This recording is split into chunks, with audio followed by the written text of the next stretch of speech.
We've got Tim. Hey guys. Hi. You guys know the drill, so we're just gonna jump in and get started, okay? First up, we're gonna have Kathy Cuphead from Bel Air Mommy, who I know is a Tom and Jerry fan herself.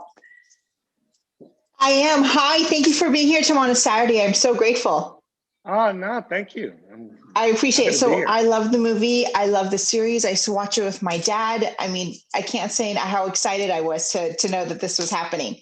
So I wanted to know, I love the fact that it was focused around an Indian wedding and representation matters. So I would really love to know what brought you to put this into the movie. What was the thought process? Yeah, well, it was always we just always thought, how do we just make the movie itself just culturally inclusive to everyone? And when it came down to the wedding, I mean, the interesting thing, and I think it also came out of the idea that in doing, I've done a few movies where I've actually shot American weddings, and I just felt, let's do something different, and the script, the script writer just really felt great about that idea. And what was really cool too about an Indian wedding is not only did we make it work for the story of what the groom is trying to, win over made it harder for him to win over the father of the bride, but also too, Indian weddings are they're so much color and just so much, it just kind of offered more of a canvas of a wedding, even though, American weddings can get pretty lavish. And for that matter, Indian weddings are just so beautiful and just there's so much color in it. And to be perfectly honest, there was more stuff to destroy because we knew we were also going to be doing animals. The fact that they are inclusive with animals in many occasions also made it really fun, because since we were going to be recreating a lot of animals as animated characters, we also looked for a culture that might allow us to do that. But it was always just important to just kind of include everybody, just because we wanted Tom and Jerry to be accessible to every color, creed, everything that so it's been a fun thing to recreate. It was absolutely gorgeous, because I've been in an Indian wedding where I had to wear the sari and my friend rode in on the elephant, and it was beautiful the way you had done it. And then the butterfly releases, every detail in the movie was extremely similar to what I experienced in real life. So it was absolutely beautiful. Well it done. Makes me so happy to hear you say that. Well done. Gorgeous. Thank you for your time. You got it. Great. Our next question is going to come from Susie from Happy Miss Moments. Hi, Tim. Hey there. Thank you so much for bringing back so many memories. There were times that my husband and I were laughing so hard that my kids didn't understand why, because you picked I recognize a lot of the scenes from the original cartoons, but my kids unfortunately aren't able to be here right now, but they have their question and they wanted to know, going back to the Indian wedding, they wanted to know what the actors were actually on, because the elephants were there. My younger kid thinks that it was an actual elephant, but then you animated over. But they wanted to know what you used for that. And also, how did you prepare the actors before a chaotic scene like that? Sure. Well, the actors were actually on just these, gosh, I wish I had pictures of them. So picture the thing that they were sitting in, and we would put that on what we call a gimbal. And a gimbal is just a motorized, it's almost like, just picture just a bunch of metal that kind of just puts them up in the air. But it also has a motor at the bottom of it that allows it to give it just a little bit of motion. So we can move it forward, we can move it backwards, we can move side to side. And so it would just give that little bit of motion that we would give it. And they were both on those gimbals. And what we would do is shoot that close up. We would shoot it wide.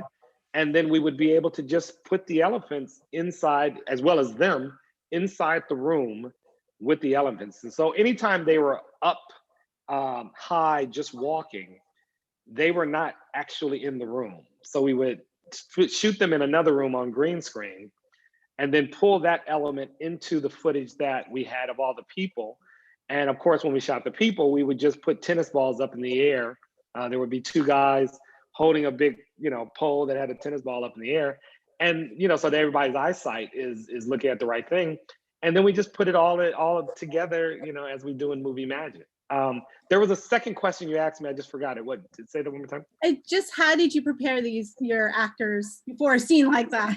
Sure. So with any of these scenes, when you see us destroying stuff, especially scenes with people in it, we kind of have to map out exactly what it's going to be. So first we draw it out and do kind of what we call a previs, which is almost like well, I guess it's an animated version of what we're going to actually do.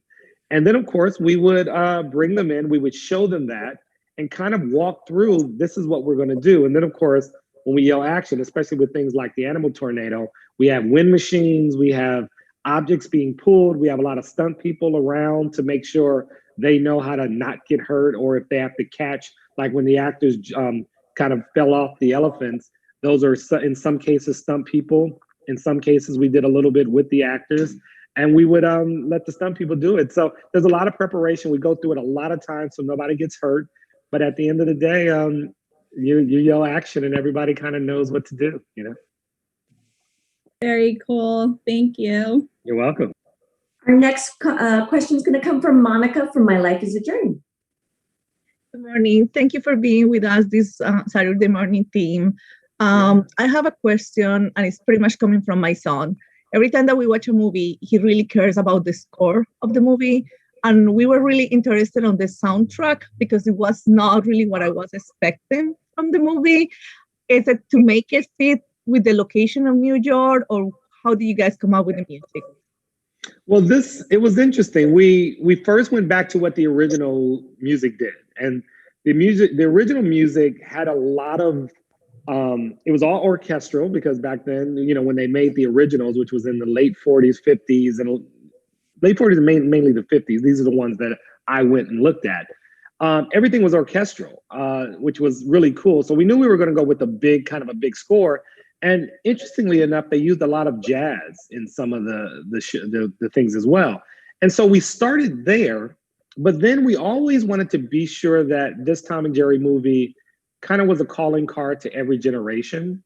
And so that's when we started to mix in everything from some hip hop and, you know, obviously the Indian music, and just kind of looked for every little facet of music that we could add, just so we were inclusive of as many cultures, to be specifically as many cultures as possible.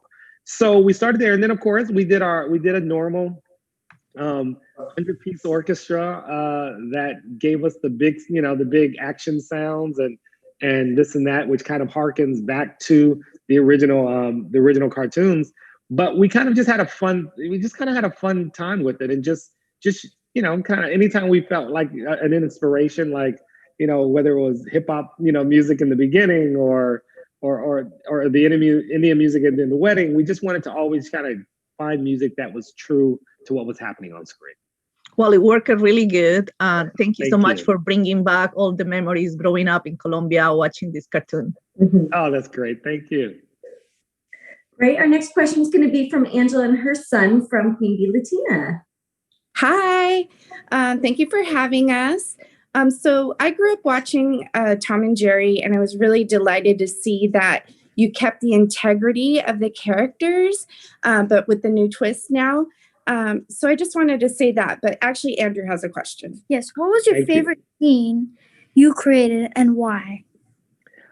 I really liked it's a pretty long sequence. The sequence from Tom with the angel and devil all the way up to going across the wire and then into the hotel room. One of the things that I had to do in this movie once I got on it was, since Tom and Jerry always destroyed the house in the original cartoons, they had to destroy a room. And so the most fun was taking what I had grown up watching over and over and over again and doing it inside of a room. So it was really fun to just think of every single thing that you could destroy and do it real, and know that these two characters were going to be doing what I grew up watching. And that was the most fun for me. Thank you so much. Thank you. You're welcome. Thank you. Awesome. Our next questions come from Karen Bailey and her family from Rockin' Mama. Hi. Thank you again so much for taking time to talk to us today. Just like the rest of us, I grew up watching Tom and Jerry with my dad, and it was one of his like favorite cartoons. So we were just really excited to see the movie and to kind of, my kids actually watched the old cartoons. My daughter was watching the like one of the originals this morning. So one of the questions we had, which is kind of piggybacking on the question that Susie asked, but with regards to like the actors and kind of coaching them with regards to how to interact with the animated characters, like what challenges did you face and what kind of funny blooper moments could you maybe talk a little bit about? And will we see any bloopers like when like eventually if the film comes out on DVD? Well, the answer to that question is yes. There are some bloopers that we have for DVD, and I think you'll be able to access it at some point in other ways as well. But look, the challenge was and the actors would, actors want to be able to have something to act against.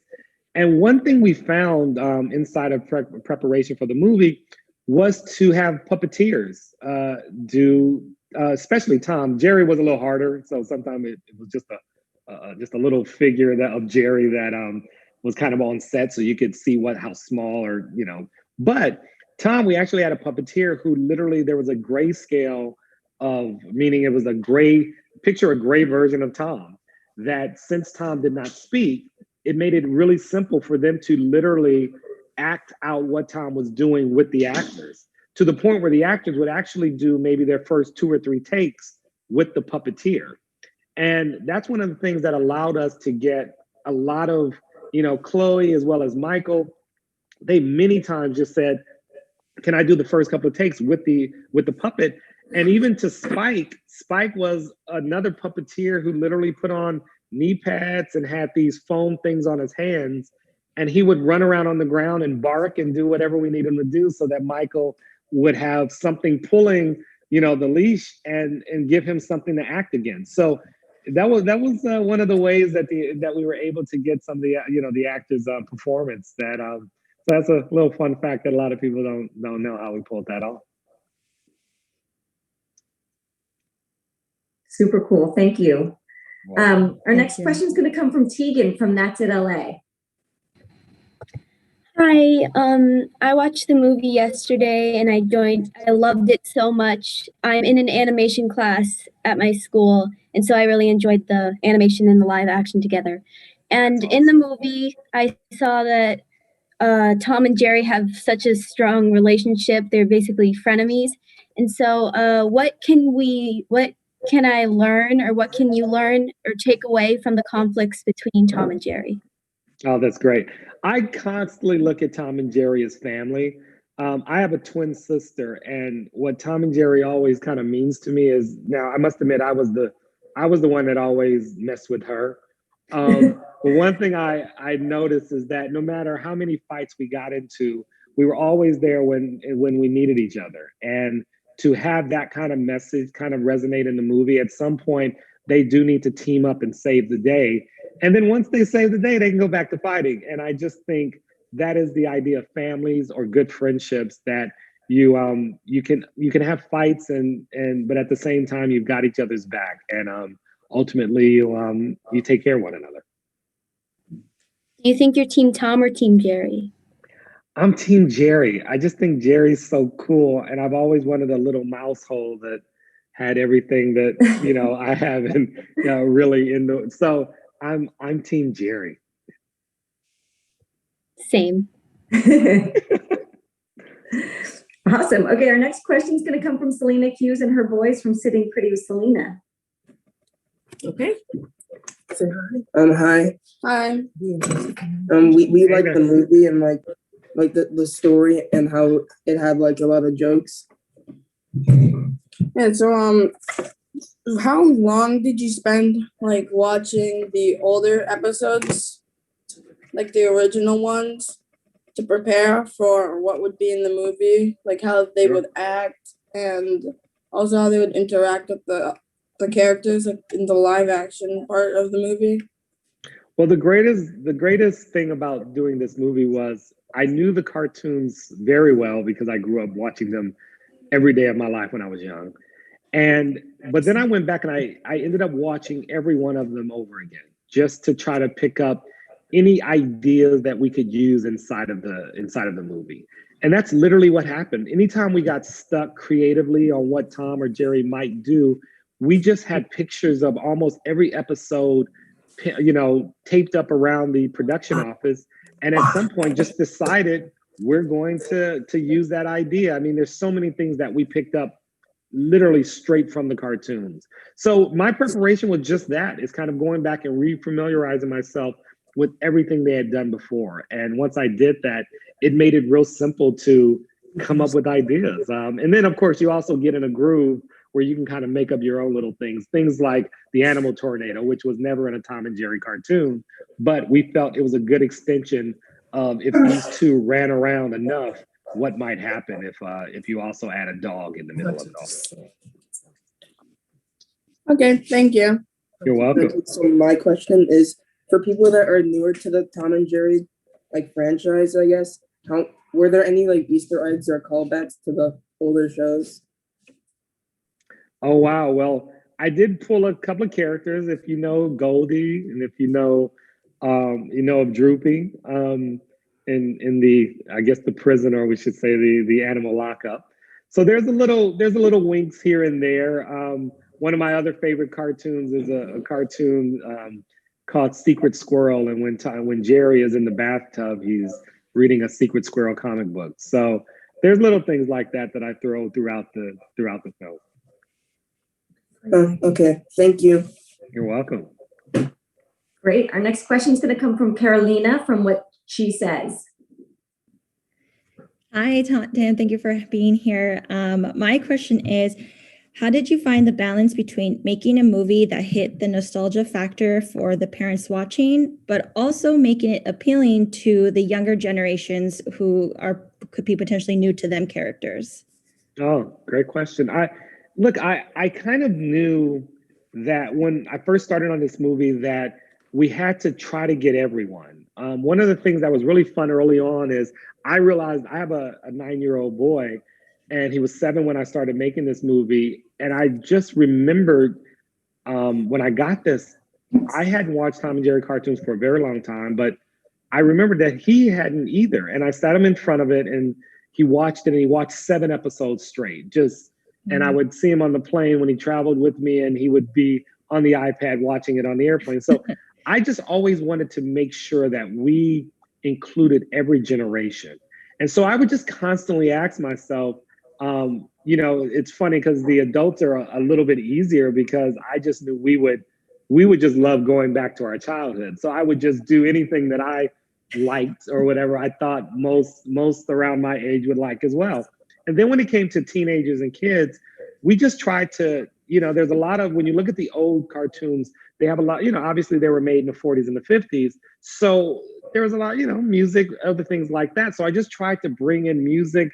I tried to bring in technology. I tried to have Tom and Jerry kind of do things that all the, the younger generations do today.